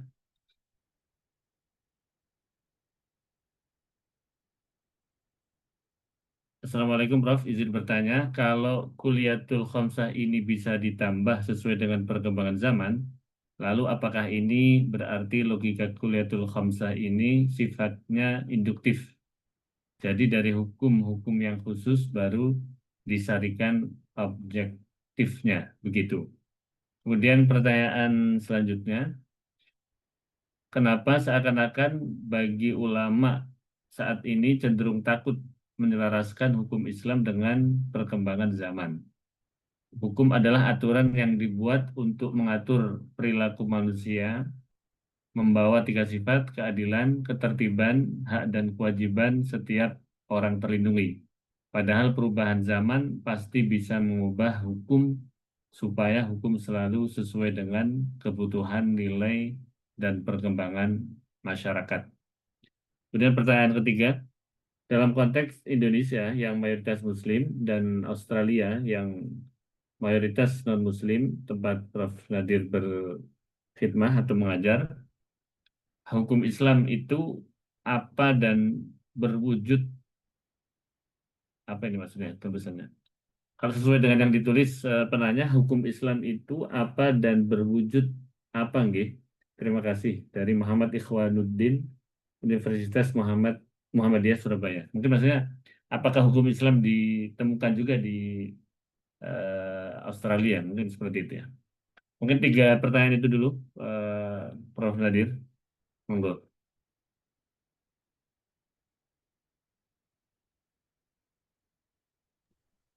Baik, ini saya lagi baca ini. Yang pertama itu tadi soal kuliatul khamsah ya. Ya Gus ya, tadi itu ya. Ya, ya. Tadi ada yang saya lewatin. Oh iya, oke. Yang pertamanya itu ya kuliatul khamsah ya. Baik. Eh, jadi begini. Para ulama itu mengatakan bahwa kuliatul khamsah itu qat'i. Ya. Jadi misalnya gini, kenapa hifzul mal, yaitu menjaga harta. Itu sebabnya orang yang mencuri dipotong tangan. Itu qat'i. Gitu kan. Nah, tapi kemudian jadi pertanyaan, kenapa kalau misalnya terjadi pacaklik seperti di masa Umar bin Khattab dulu, di masa Khalifah Umar bin Khattab, ternyata ada pencuri yang di masa pacaklik dan tidak dipotong tangannya. Padahal ini qat'i. Nah, maka kemudian bagaimana kita memahami hifzul mal di situ? Begitu juga masalah misalnya hifzun nasl, keturunan gitu ya. Kenapa kemudian zina itu diharamkan? Nah, karena nanti bisa dianggap mengacaukan keturunan. Maka sekarang timbul persoalan, bukankah anak yang lahir itu bisa sekarang lewat tes DNA? Sehingga bisa jelas siapa bapak dan ibunya. Begitu. Nah, apakah kemudian dengan demikian zina itu sudah kehilangan nuansa hifzun nasalnya tadi gitu. Misalnya. Sehingga zina itu dibolehkan misalnya. Kenapa? Karena sekarang kalau hamil maka dari tes DNA akan ketahuan ini anak siapa. Nah, ini menunjukkan bahwa ketika para ulama sepakat saja terhadap 5 hal maqasid syariah ini, dalam aplikasinya itu juga tidak hitam dan putih. Persis yang seperti saya jelaskan tadi, bahwa menjadi sangat kompleks hukum Islam ini gitu. Yang ketika kemudian kita harus hifzun nafas, menjaga diri misalnya. Kalau dokter mengatakan bahwa wah, ibu sakit nih Bu, ibu tidak boleh puasa Ramadan karena ada hifzun nafas. Kalau ibu puasa, maka ibu akan bisa meninggal. Tapi karena ingin akan hifzuddin, menjaga agama, ibu ini tetap puasa dan akhirnya dia meninggal. Maka dia matinya mati syahid atau mati konyol. Ya. Terjadi pertentangan antara hifzuddin dengan hifzun nafas di sini. Nah, ini yang kemudian akhirnya ketika kita mencoba meluaskan maqasid syariah, tadi seperti saya sebut misalnya ada privacy gitu ya, ada hak privacy, ada menjaga lingkungan misalnya. Nah, apakah ini bisa kita terima atau tidak gitu? Nah, tadi dalam bahasa penanya ini, apakah ini logikanya bersifat induktif ya, dari hukum-hukum yang khusus baru kita carikan prinsip-prinsip umumnya, prinsip-prinsip objektifnya, atau gimana? Nah, ini selalu menjadi perdebatan penting di kalangan para ahli hukum sekarang gitu. Tadi ada yang menyebut juga, saya lihat di chat itu soal teorinya Yasir Auda ya. Jadi maqasid syariah sendiri juga teorinya terus berkembang ini gitu ya. Nah, kembali kepada gimana kita mau mencari jawaban terhadap persoalan baru.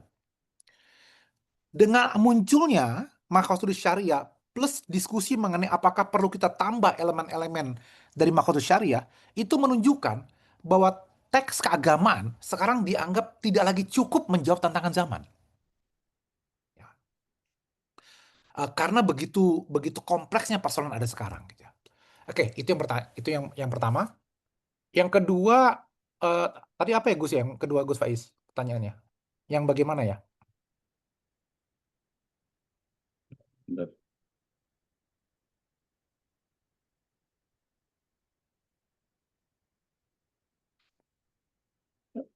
Kenapa seakan-akan bagi ulama Islam Oh iya, saat yang ini itu ya. sedang ya, Takut. Oke, ada ya.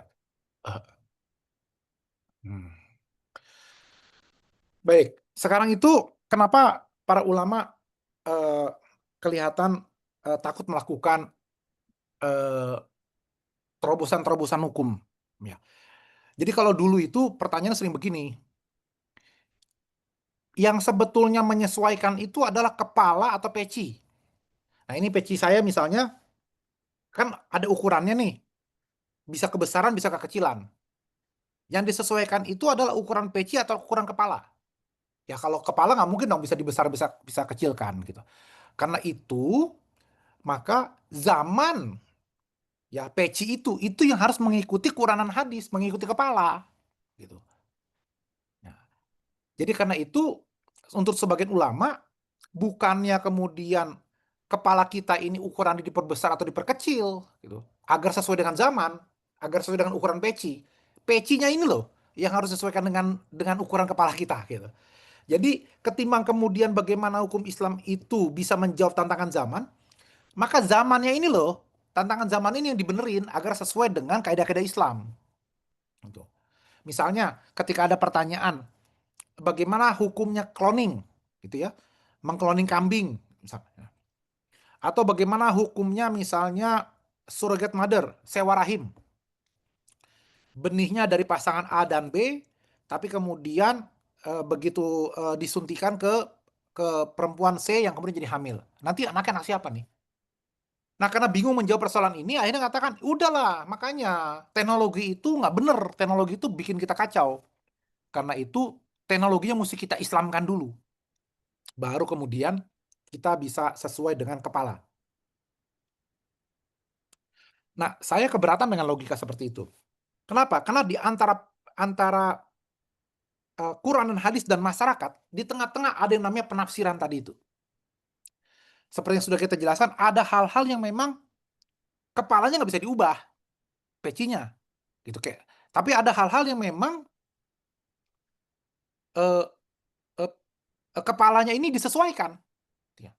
Entah kalau saya rambutnya cepak dengan saya rambutnya gondrong sekarang, itu ukuran peci saya berubah. Jadi sebetulnya tidak serumit itu gitu ya. Atau jenis topinya juga bisa macam-macam gitu. Jadi karena itu ada hal-hal yang kita bisa fleksibel. Nah, itu yang pertama. Yang kedua, kenapa para ulama kita juga takut menyelaraskan dengan perkembangan zaman tadi itu? Karena dianggap pintu ijtihad itu sudah tertutup. Jadi tidak ada lagi mujtahid. Iya. Bahkan di kalangan para kiai-kiai kita itu menganggap bahwa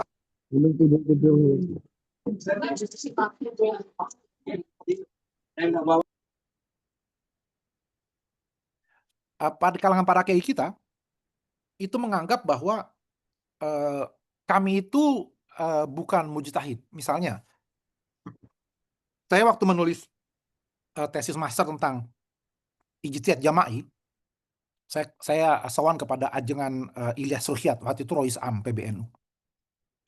Saya sudah jelaskan bagaimana hebatnya para ulama NU itu melakukan ijtihad jama'i. Apa kata beliau? Nah, kita ini bukan mujtahid, nah, kita ini muqallid. Ya. Jadi memang para ulama NU saking tawadunya gitu, itu tidak pernah mengaku berijtihad. Sehingga kata ijtihad itu dihindari gitu ya. Itu sebabnya dalam Basul Masail itu kan semuanya mencari ibarat gitu. Semua itu mencocokkan kepada ibarat. Jadi ada kasus apa dicari ibaratnya gitu. Nah, persoalannya adalah kalau ada kasus-kasus baru ternyata ibaratnya nggak ketemu. Itu tadi, baru lagi ke maqasidus syariah apa segala macam. Pokoknya dicari cantolannya ke belakang. Nah, saya menganggap bahwa para ulama tidak perlu khawatir dianggap menyaingi Imam Syafi'i atau Imam Abu Hanifah para mujtahid mutlak itu tadi gitu ya. Kalaupun selevel Rois Am menganggap sebagai muqallid, ya itu muqallid yang level atas lah gitu ya. Itu bukan muqallid yang level saya lah, gitu level atas lah. Ajengan Ilyas Ruhyat atau para kiai-kiai kita itu gitu. Nah, karena itu menurut saya memang ada hambatan-hambatan psikologis dari para ulama, entah itu karena tawadu, entah itu karena tadi takut dianggap mengotak-atik ayat Quran, mengotak-atik nas, atau yang ketiga sekarang takut dianggap liberal gitu ya. Saya berapa kali juga dianggap liberal gitu, meskipun mereka juga nggak tahu liberal itu apa gitu. Pokoknya sekarang kalau nggak sesuai ya dianggap liberal gitu ya. Saya nggak tahu nih Gus Faiz ini udah pernah dianggap liberal atau belum gitu. Kalau belum pernah dianggap liberal berarti belum keren Gus. Oke. Yang ketiga ya, ini dalam konteks Indonesia mayoritas Muslim dan Australia yang mayoritas non Muslim, hukum Islam itu apa dan berwujud apa gitu ya. Nah, ini yang menarik gitu ya. Jadi saya pernah diundang di satu kampus Islam, perguruan tinggi Islam di tanah air yang pakai label kampus peradaban Islam. Saya nggak perlu sebut mana lah kampusnya gitu. Nah, waktu di panggung itu, waktu saya masih menunggu giliran untuk menyampaikan ceramah saya, kuliah umum saya, itu saya kebelet pipis. Kemudian saya diantar oleh panitia ke belakang panggung ke toilet. Ternyata nggak ada airnya gitu. Nah, ini gimana? Saya bilang gitu kan. Maka kemudian ketika saya mulai bicara, saya dengan kesel mengatakan kepada wakil rektor saat itu yang memberikan sambutan, saya bilang, mohon maaf Pak Warek, ini kita mau kampus peradaban Islam, lo air aja nggak ada gitu loh di gedung di gedung kampus perguruan Islam ini gitu. Gimana mau ngomong peradaban Islam gitu? Orang kita mau ke toilet aja airnya nggak ada gitu. Nah, Ini yang jadi persoalan di kita gitu. Apalagi ini ya, Gus Faiz kan di Mesir gitu. Saya juga pernah 1 bulan di Mesir, tinggal di Nasr City. Itu kan kullu jidar hamam gitu kan. Betapa bau pesingnya itu tembok-tembok di Mesir itu gitu kan. Setiap tembok itu udah kayak toilet gitu. Jadi di mana Islaminya gitu. Itu sebabnya dulu kan Syekh Muhammad Abduh mengatakan ketika dia ke Eropa, dia tidak melihat orang Islam, Muslim, tapi dia melihat Islam. Begitu balik ke Mesir, dia melihat Muslim, tapi dia tidak melihat Islam. Nah, saya kira bukan hanya di Australia, di negara-negara Barat atau negara Asia yang maju seperti Jepang, Korea, dan seterusnya, itu menjadi persoalan penting bahwa hukum Islam atau syariah yang kita lihat itu sudah dalam bentuk ketertiban, sudah dalam bentuk keadilan, gitu ya. Nah, dalam bahasa lain, ya ini maqasidus syariahnya sudah terpenuhi, gitu. Ya. Hanya syahadatnya aja belum, gitu kan. Nah, ini yang jadi persoalan akhirnya. Eh, waktu saya pertama kali tahun 1997 ke Australia, saya kuliah S2. Terus 6 bulan kemudian saya pulang ke rumah waktu semesteran, waktu libur, ketemu dengan abah saya. Abah saya masih ada saat itu. Saya cerita dengan abah saya bahwa ketika saya di Australia itu belanja, itu kemudian saya bisa menukar barang yang sudah saya beli setelah seminggu, 1 bulan, asal saya masih punya struknya. Dan tidak ada pertanyaan. Kenapa? Cukup dia mengatakan, sorry I change my mind. Saya berubah pikiran nih, saya nggak jadi mau beli ini. Oh ya udah, gitu. Ini barangnya rusak atau enggak? Enggak, oke, enggak, karena kalau rusak kita akan laporkan dan kita nggak akan jual lagi. Kita nggak akan taruh lagi di rak penjualan. Gitu. Kita akan kembalikan ke company-nya. Oh nggak rusak kok. Saya berubah pikiran aja. Gitu kan? Nah terus kemudian saya cerita itu ke abah saya gitu. Abah saya kaget. Abah saya bilang, loh, itu namanya dalam fikih muamalah teori khiyar. Nah, abah saya. Gitu. Bahwa meskipun barang itu sudah dibeli, tapi barangnya bisa dikembalikan. Saya bilang, iya abah, kita belajar itu semua dalam fikih muamalah. Tapi di Indonesia prakteknya nggak ada. Yang ada adalah ditulis di struknya pembayaran barang yang sudah dibeli tidak boleh dikembalikan. Kan begitu. Soalnya. Nah, begitu juga. Begitu saya beli mobil atau beli rumah, itu dikasih waktu masa cooling down period. Gitu. Masa 24 jam atau 3 hari tergantung gitu ya. Di mana dalam masa itu saya bisa membatalkan penjualan mobil itu. Kalau kemudian ternyata saya berubah pikiran atau saya nggak enak atau apa gitu. Jadi ada majelis khiyar, ada pensyaratan gitu ya. Khiyar majelis, ada persyaratan segala macam, khiyar syarat. Itu semua berlaku di Australia gitu. Sementara kita di Indonesia kita belajar teorinya gitu. Tapi prakteknya jauh gitu. Nah, ini yang kemudian jadi persoalan gitu. Jadi karena itu menurut saya memang begitu kita tinggal di luar Indonesia, tinggal di negeri-negeri barat, kita akan terkejut dan akan melihat bahwa ternyata hal-hal yang menjadi perdebatan di fikih itu mereka sudah terapkan. Atau misalnya saya selalu cerita, di sini itu kalau orang nggak punya pekerjaan, itu tinggal minta ke pemerintah, namanya Centerlink. Ya, tinggal minta ke pemerintah kalau nggak punya pekerjaan. Dikasih uang saku minggu. Itu adalah Baitul Mal di zaman Nabi.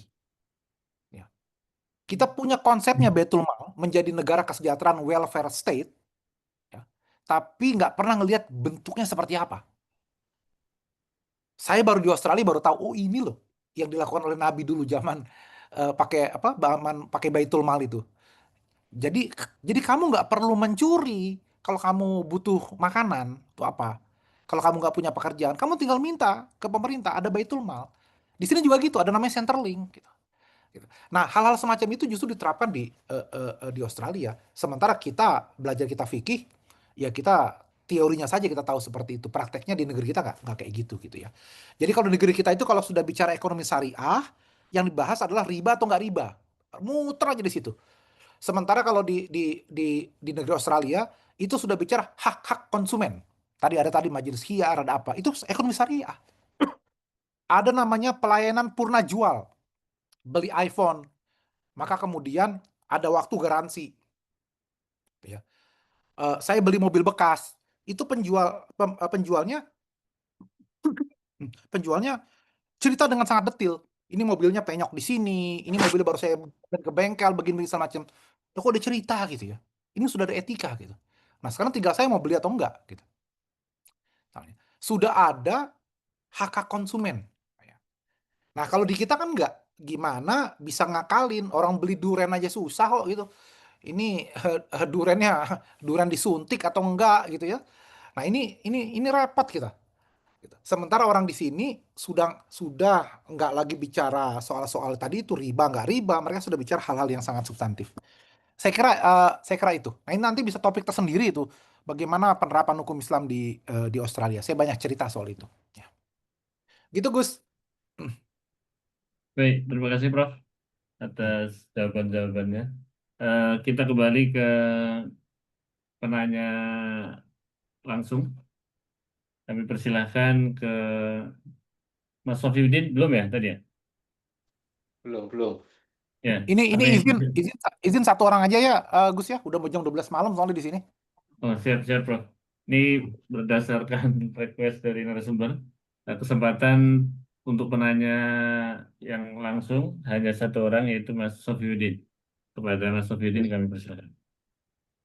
Ya, terima kasih, Gus Faiz. Apakah suara saya sudah terdengar? Terdengar jelas. Ya. Pertanyaan saya sederhana ya. Tadi kan kita diajak untuk diskusi bagaimana menjawab persoalan baru dan munculnya prinsip-prinsip hukum baru dalam Islam. Pertanyaannya, apakah menjawab persoalan baru itu selalu kaitannya itu hanya melihat ke dalam internal tubuh hukum Islam, Quran, hadis, terus kemudian tradisi dalam Islam, atau juga berdialektika dengan dunia luar, memasukkan banyak materi dari dunia luar, kemudian didiskusikan di dalam, atau seperti apa? Jika jawabannya itu terbuka, maka pertanyaannya apakah sejak pada masa Nabi itu, Nabi juga terbuka, para sahabat juga terbuka, atau sejak kapan hukum Islam itu terbuka? Bagaimana para ulama itu melihat keterbukaan dalam hukum Islam? Itu saja, terima kasih. Terima kasih Mas Sofiuddin. Mungkin bisa langsung dijawab, Prof. Iya. Jadi maksudnya keterbukaan itu keterbukaan terhadap ide dari luar gitu ya. Ide-ide Ya. atau hal ya. Jadi ini namanya kan masalah waki'i, masalah realitas gitu ya. Bagaimana fikihnya itu fikih sesuai dengan realitas. Ketika kita melihat ada perkembangan di luar struktur hukum Islam itu sendiri gitu ya. Nah, sekarang dulu itu belum ada teori legal antropologi misalnya. Tapi ketika Imam Malik mengatakan amal ahli Madinah, ya, ketika Imam Syafi'i mengatakan uruf, ya, ada tradisi. Itu kan sebetulnya sudah pendekatan antropologi hukum. Bagaimana budaya ya, itu dipakai juga untuk menjelaskan persoalan-persoalan fikih. Dan para ulama paham kok. Misalnya begini, menentukan batas masa haid. Ya. Apakah 5 hari, seminggu, atau 13 hari atau berapa? Itu kan Imam Syafi'i melakukan survei kalau bahasa sekarang. Imam Syafi'i itu karena dia laki-laki, dia nanya kepada ibu-ibu itu gitu. Kalian itu berapa lama masa haid itu? Gitu. Sampai kemudian keluar teori, maka di luar itu menjadi darah istihadoh, begitu kan? Misalnya, itu darah penyakit apa gitu. Nah, jadi ada orang yang haidnya tuh udah sampai 2 minggu nggak berhenti misalnya gitu. Nah, itu dia tetap harus sholat tuh karena itu dianggap saudara penyakit misalnya. Nah, standar itu dari mana gitu misalnya. Nah, itu kan dari hasil survei nanya kepada ini. Atau misalnya, apa hukumnya berwudu dengan air yang terkena terik matahari. Jadi kalau baskom kita taruh di luar, airnya kan kena matahari itu panas. Boleh nggak kita wudu? Nah itu para ulama mengatakan makruh. Lo ditanya dalilnya mana? Nggak ada. Dalilnya adalah kesehatan. Karena kalau air itu terlalu panas, langsung kemudian dibasuh ke muka, itu bisa berbahaya. Maka disebut makruh. Para ulama tidak mau mengharamkan. Karena nggak ada dalil yang kalau mengharamkan. Maka disebut paling tinggi makruh. Tapi ini berdasarkan kesehatan gitu. Jadi sebetulnya para ulama dulu itu juga sudah sangat terbuka gitu ya, untuk kemudian menerapkan ini. Nah, Nabi Muhammad SAW sendiri itu dalam berbagai riwayat itu sangat terbuka gitu. Ketika menentukan di mana posisi perang, posisi pasukan, di belakang mata air atau di permata air, kan gitu. Maka kemudian ada sahabat yang bertanya, Nabi, ini wahyu atau pendapatmu saja? Kalau wahyu kami samina wa atona, kalau memang Allah menentukan itu ada di belakang mata air. Kata Nabi, enggak, ini pendapatku aja. Oh, kalau begitu saya usulkan, jangan di sini, kita harus di depan mata air. Sehingga kita menguasai mata air ini, misalnya. Gitu. Jadi apa namanya? Rasulullah tidak keberatan dengan hal-hal semacam itu gitu. Menerima pertimbangan-pertimbangan strategi perang. Tidak semata-mata mengatakan bahwa mentang-mentang beliau nabi, oke nabi saya loh gitu kan. Kamu udah ikut aja gitu kan. Misalnya kan nggak seperti itu gitu. Jadi karena itu menurut saya hukum Islam sejak dulu memang terbuka. Sekarang seperti saya bilang tadi ada namanya ijtihad jama'i, ijtihad berkelompok. Jadi para ulama ketika dia kan ada tuh syarat-syarat mujtahid. Makanya tadi kan saya bilang para ulama kita pun menganggap mereka muqallid, tidak sampai mujtahid. Kenapa harus harus hafal Quran, harus tahu tentang hadis ahkam dan seterusnya. Banyak sekali persyaratan menjadi seorang mujtahid itu yang sekarang rasa-rasanya sulit ada satu orang yang bisa memenuhi semua persyaratan itu. Sehingga dia selevel dengan Imam Syafi'i, Imam Abu Hanifah. Tapi kalau beban itu dibagi bagaimana? Maka di forum itu, ya sekarang ada Darul Ifta di mana-mana gitu. Kita punya Komisi Fatwa MUI, kita punya Suriah di NU, Majelis Tarjih Muhammadiyah gitu ya. Dewan Hisabnya Persis gitu. Nah itu dibagi-bagi tuh, ada ahli hadisnya di situ, ada ahli Quran, ahli tafsirnya, ada ahli fikihnya gitu ya. Itu pun dianggap belum cukup. Ada kasus-kasus misalnya berkenaan dengan kesehatan. Ya. Nah itu para ulama juga harus mendengarkan. Apa kata dokter? Paling gampang inilah sekarang. Masalah halal sertifikat. Ya. Ada produk-produk makanan. Itu harus dites di laboratorium. Sehingga diketahui titik kritisnya di mana. Itu yang bisa tahu itu adalah para food scientist. Para ahli kimia, para ahli pangan, ahli makanan. Gitu ya. Dia yang akan kemudian meneliti kandungan-kandungan itu. Baru setelah itu dilaporkan kepada para ulama. Ulama kemudian bilang, misalnya gini, ini waktu dimasak, gitu ya, ini dikasih alkohol dimasak. Tapi ketika sudah dibakar, dagingnya dibakar, asap alkohol itu menguap. Udah nggak bisa ditres lagi nih. Hukumnya gimana nih? Kalau gitu. Ada sesuatu yang haram yang ditaruh di depan, tapi di belakang udah nggak ada. Nah ini kan para ulama harus tanya gini. Karena nanti akan muncul setelah itu, akan muncul teori istikhlak, teori istihala, dan seterusnya gitu. Nah tapi untuk para ulama tahu masalah kimia, masalah segala macam, ulama kan bilang, ini betulan nih, begitu di traceback udah nggak ada. Gitu. Ada penelitiannya nggak? Ada apa nggak? Gitu. Nah ini semua kerjasama antara para ulama dengan para saintis tadi itu. Makanya saya suka bilang bahwa tidak ada fatwa yang keliru, yang ada adalah informasi yang sampai ke ulama kita yang keliru. Sehingga para ulama tidak bisa menjawab akhirnya gitu. Dan di hasil laboratoriumnya dikasih dulu gitu. Nah sama dengan dokter kan, dokter itu kan kalau mau memberikan obat atau apa, ya dia lihat hasil labnya, hasil ronsennya. Nah itu nanti ada yang ahli darahnya itu yang akan membacakan hasil darahnya, ada ahli ronsen yang akan membacakan, maka akan dikembalikan reportnya kepada si dokter, baru dokter baca lagi dan dia akan memutuskan. Jadi seperti kerja itulah kira-kira gitu ya. Jadi menurut saya memang sejak dulu hukum Islam sudah terbuka. Nah repotnya ya, realitanya sekarang, sebagian ulama kita, kiai kita, ustadz kita, dai kita, itu merasa semua masalah dia tahu jawabannya. Merasa kalau dia sudah jadi ahli agama, semua masalah ditanyakan kepada dia. Dari mulai istrinya ngambek, dari mulai kunci motor hilang, ya, dari mulai nanti memakzulkan wakil presiden gitu ya. Itu semua akan ditanyakan ke para ulama gitu. Dan ulama kadang-kadang nggak tahu diri gitu. Yang bukan bidang dia juga dijawab gitu. Misalnya ada yang datang ke ustadz atau kiai gitu, hutang saya banyak nih gitu. Ini gimana cara menyelesaikannya? Nanti apa jawabannya? Oh, baca wirid sekian gitu. Bayangkan dia udah utangnya banyak ditambahin suruh baca wirid lagi gitu kan. Ya harusnya kan ulama bilang, loh kamu harusnya nanya ke financial planning gitu. Ke ahli keuangan. Sehingga biar kamu jangan rugi lagi, kamu jangan ditipu lagi bisnismu sehingga utangmu banyak gitu loh.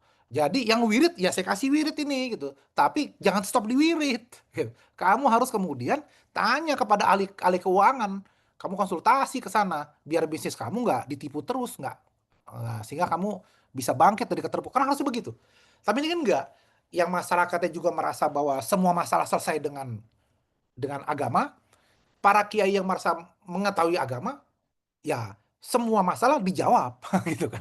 Nah, pada seperti saya jelaskan tadi, perkembangan dari dulu ternyata Nabi sangat terbuka, para imam-imam mazhab juga sangat terbuka dengan dunia di luarnya gitu ya. Dan sekarang kita harus kerjasama sehebat-hebatnya kita tidak bisa menyelesaikan persoalan dunia ini sendirian, nggak bisa gitu.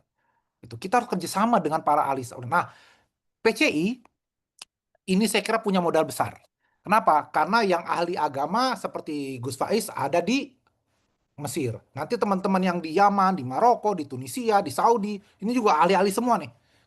Kemudian juga ada yang di Korea, ada yang di Jerman, di Jepang, di mana-mana. Ini umumnya belajar yang umum. Gitu. Maka saya membayangkan sebetulnya kalau ada forum Bahasul Masail di PCI dunia, gitu ya, para pakar-pakar yang hebat-hebat dari berbagai bidang itu kumpul bersama, ini akan jadi embrio ijtihad jama'i yang luar biasa gitu. Nah, ini coba dilakukan oleh PCI. Nah, kalau saya kan seperti saya bilang, saya bukan orang PCI lagi, saya cuma warga biasa. Jadi saya cuma bisa ngusul. Saya kira gitu Gus Faiz, lebih kurangnya mohon maaf. Subhanakala ilma lana illa ma 'allamtana innaka antal alimul hakim. Maha suci Engkau ya Rabb. Sungguh kami tidak punya ilmu apapun kecuali apa yang telah Engkau ajarkan kepada kami. Wallahu muwaffiq ila aqwamit thoriq. Assalamualaikum warahmatullahi wabarakatuh. Waalaikumsalam warahmatullahi Assalamualaikum wabarakatuh. warahmatullahi wabarakatuh. Terima kasih Waalaikumsalam warahmatullahi Prof. wabarakatuh. Nadir Syah Hussein atas pemaparan yang luar biasa dan berbagai jawaban, dan kami berikan terima kasih yang luar biasa. Jadi syukur waktu atas waktu yang sudah diberikan beliau pada kita semua, dan sekali lagi mohon maaf kepada para penanya yang mungkin sebagian soal belum bisa disampaikan kepada beliau dan belum bisa terjawab pada pertemuan kali ini karena keterbatasan waktu. Barangkali nanti bisa terjawab di momen lain karena sudah kita kumpulkan beberapa pertanyaan yang sudah sampai kepada kami. Dan sekali lagi kami aturkan terima kasih kepada narasumber kita pada malam hari ini yang sudah banyak memberikan berbagai jawaban dan pencerahan kepada kita semua, dan semoga bisa bertemu lagi dalam momen yang akan datang, dan semoga bisa ketemu lagi di Mesir, Prof. Ya, siap. Saya masih Allah. ingat pernah ke Mesir meskipun waktu itu belum banyak ketemu, tapi teman saya yang sempat nemenin banyak, Mas Ito, Oh, Mas yang di Ito ya, Jakarta. Mas Ito. Ya. Gitu. Dulu yang nemenin saya ini Mas Ito sama Gus Fahmi dulu. Iya, iya, Mas Sabi, yang dari apa? Ketua Lapsdam. Iya, Terima iya. kasih. Ya. Semoga Ini bisa Syekh Mukhlason ini ya masih di sana ya. masih Mukhlason, Prof. Mukhlason ya. Ya, Ya. itu saya baca tadi Duta Besar Mesir, Duta Besar Indonesia buat Mesir yang baru itu Pak Kuncoro itu bekas konjen di Melbourne itu. Oh ya, Jadi sempat dengar, ya Prof. nanti Berarti ya nanti sudah, kalau beliau eh, apa disetujui oleh DPR kemudian jadi dubes, saya kira nanti bisa disampaikan salam saya gitu ke insya Allah. dubes Pak Kuncoro yang baru ya. Semoga jadi jalan reuni lagi. Prof. Nadir Iya, insya diundang. Allah. Insya Allah. Ya. Terima kasih juga kami aturkan kepada panitia PCINU Amerika Serikat dan Kanada atas kolaborasinya dengan kami, mewakili teman-teman PCINU Mesir, mengaturkan terima kasih atas kolaborasinya, dan semoga bisa kita lanjutkan dalam kolaborasi program-program yang akan datang. Tadi sudah diusulkan oleh Prof. Nadir, barangkali bisa di follow up LBM atau Bahasul Masail antar PCINU sedunia dari berbagai latar belakang yang berbeda, tentunya menjadi khazanah keilmuan dan pengalaman yang saya kira akan sangat berharga bagi kita semua. Itu saja yang bisa kami sampaikan. Selaku moderator tentunya banyak kekurangan di berbagai hal dan keterbatasan waktu. Kami mohon maaf atas segala kekurangan ini dan kami aturkan terima kasih atas ihtimam dan semangat para hadirin yang luar biasa. Tadi penanya kalau dijawab semua mungkin sampai subuh, Prof. Luar biasa karena narasumbernya juga luar biasa. Jadi teman-teman sangat semangat. Insya Allah nanti beberapa pertanyaan akan kita coba sounding ke beliau dan semoga nanti akan bisa di-share di grup peserta. Terima kasih sekali lagi dan semoga bisa bertemu di majelis ilmu yang akan datang. Dari saya kami aturkan terima kasih dan mohon maaf atas segala kekurangan. Wassalamualaikum warahmatullahi wabarakatuh. Waalaikumsalam warahmatullahi Selanjutnya kami berikan kepada MC. Terima kasih. Terima kasih banyak Gus Faiz, terima kasih banyak Profesor Nadir. Terima kasih banyak teman-teman atas kegiatan pada malam hari ini. Kami sangat senang, diskusinya sangat hidup, menunjukkan bahwa kita orang-orang Indonesia juga bisa berdialektika, kita bisa bersilaturahim, bertukar ide, dan insya Allah kita ketemu lagi Jumat depan dengan tema filsafat Islam dan ilmu kalam dengan narasumber yang nggak kalah keren dan moderator yang nggak kalah keren. Terima kasih banyak sekali lagi kami haturkan kepada Gus Nadir dan Gus Faiz. Insya Allah kita akhiri momen pada malam hari ini, siang hari ini, sore hari ini di waktu Mesir dengan kafaratul majelis. Subhanakallahumma wa bihamdika asyhadu an la ilaha illa anta astaghfiruka wa atubu ilaik. Wabillahi taufiq wal hidayah. Wallahu muwaffiq ila aqwamit thoriq. Wassalamualaikum warahmatullahi wabarakatuh. Waalaikumsalam. Saya pamit ya, makasih semuanya. Terima kasih banyak Terima kasih. Gus. Matur nuwun, Gus. Nuwun, Iya, matur matur nuwun Gus. Terima kasih semuanya. Gus. Terima kasih Gus Anas. Pamit. Assalamualaikum.